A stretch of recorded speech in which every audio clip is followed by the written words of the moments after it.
Now let's go further. Remember in video 1, we just started with the cost accounting.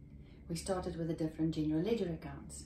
In video 2, we looked at what's happening in the direct material stock account and what happens in the first 3 cost accounts.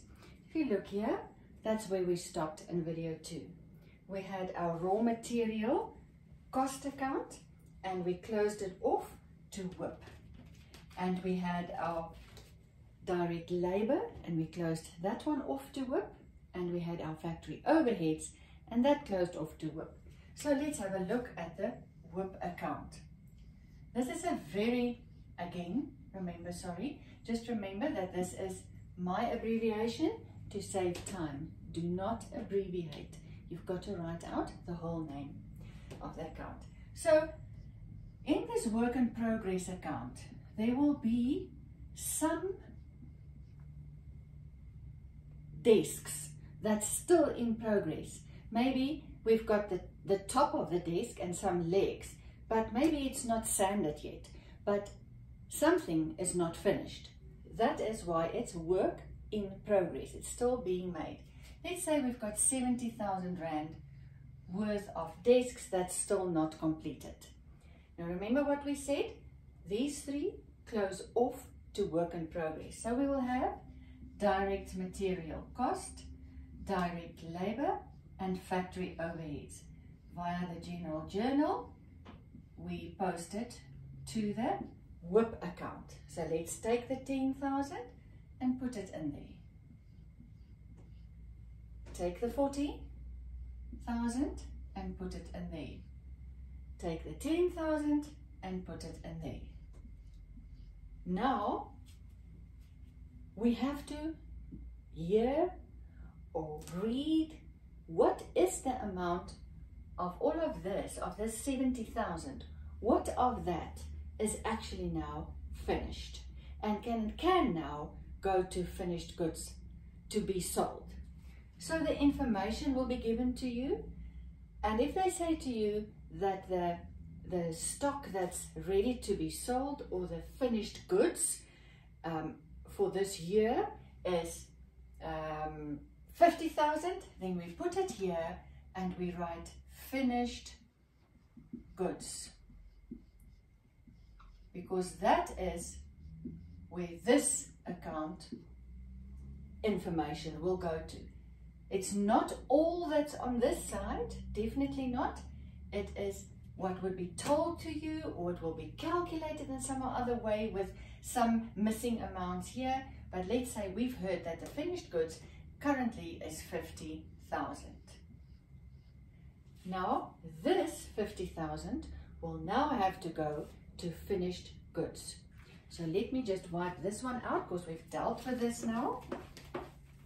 They are all now closed off and it's in my work in progress account. So let's take it off and away, rub it off. It's gone, it is used. Right. So what now? Now this finished goods that I've written there needs to be seen in the finished goods account, which is my 3rd balance sheet account. So this amount will go there, 50,000. That will be coming from WIP, general journal. Right, now this WIP account again is a normal balance sheet account that we can balance like any balance sheet account. 70, 80, 90, 130. 130,000. 130,000. So what is now left? 80,000. 80,000. Balance brought down, and now that 80,000 is the new balance of the work that's in progress that's left.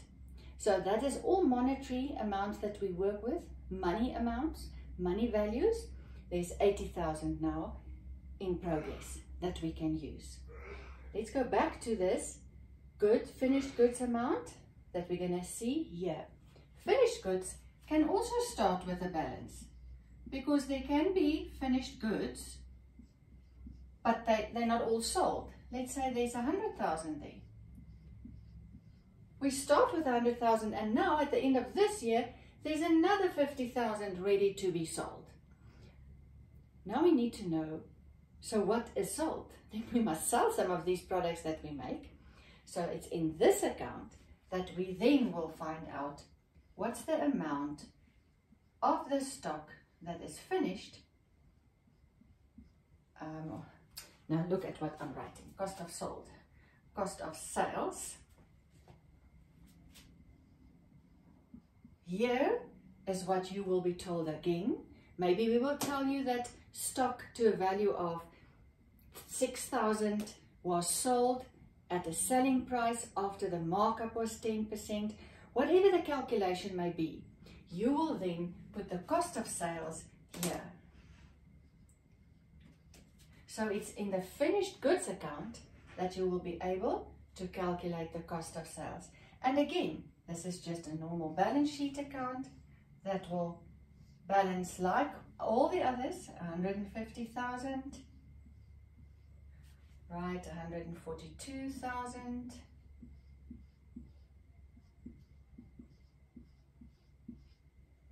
balance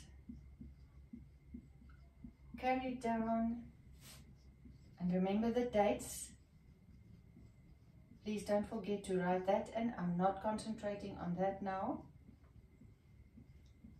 And this account tells you that we have the monetary value of 142,000 of manufactured desks. They are all waiting to be sold. The minute they are sold, we will put the cost of sales on that side. Obviously, our instructions, our activities, our tests, our exams will ask you to calculate these amounts, maybe a bit more complicated than just a straightforward information. But you need to understand what happens in these accounts in order to calculate all those other amounts that they could ask you. Now, what I want you to concentrate on is that in the next video, we are going to look at the production cost statement.